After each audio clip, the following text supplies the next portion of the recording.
My name is Elijah Sullivan, and I'm computer information systems major. You see that guy, unconfident, voice cracking? That was me before I learned how to create pivot tables in Excel. So in this video, I'm going to show you guys how to create a pivot table. We're going to use an Excel spreadsheet filled with data for Airbnb listings in Washington, D.C. And we're going to look at the prices um, by room type and neighborhood. And I'm going to show you how to put a filter on the pivot table as well as create a chart using the pivot table. So here we've got this big collection of Airbnb data. It's not very pretty to look at. It's not very easy to create any type of analysis with. But with the pivot table, you can make it much easier to look at. And so the first thing you're going to do is go towards Insert tab, and you'll see Pivot Table right there on the left. And make sure that when you create it, you want to create it to a new worksheet. Okay, so once you've done that, you see we've got on the right side all these different fields that we saw, such as neighborhood, room type, price, longitude, latitude, and so on. And we can use these to create the chart, and you can see below it that you have the rows, columns, values, and filter. So the first thing, since we're looking at neighborhoods, we're going to put that in the columns, and then we're going to put room type into the rows.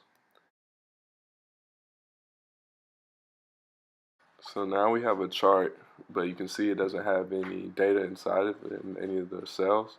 So we're going to bring price down to values because that's what we're mainly concerned with, the price per room type in each neighborhood. And you can see with neighborhood in the columns and room type in the rows, it was a little difficult to look at. So you can switch these around and just to make it a little easier. And when you look at it, the numbers that it has inside of the cells, they're sums rather than the average room price. So we're going to change it to average. But you want to make sure that you also let Excel know that these are numbers that we're dealing with and that you want 2 decimal places shown for each number just to make it a little easier rather than having numbers with 7, 8 decimal places. And once you do that, you'll see the chart change to show the averages going to 2 decimal places.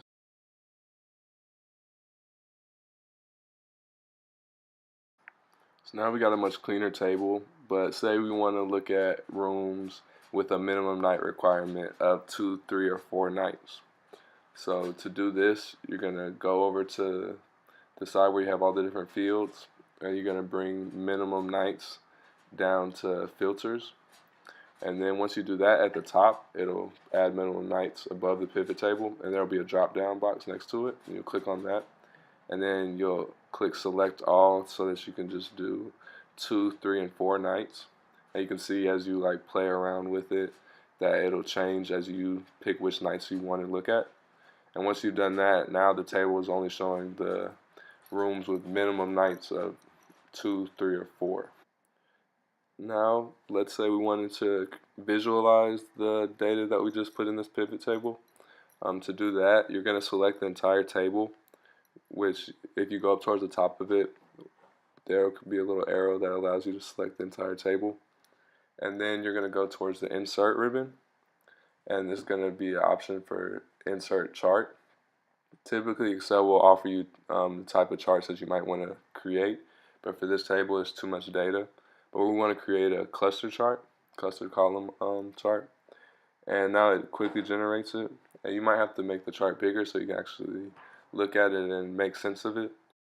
So now you know how to create a pivot table to focus on the data that you want to look at that comes from a pretty big convoluted spreadsheet, as well as add a filter to that pivot table and use the values tab to calculate averages, as well as create a chart based on the table that you made. I hope this video was helpful and you'll be able to use it to create your own pivot tables for other sets of data, and that you'll be able to successfully visualize that data that you've created. Thank you for watching.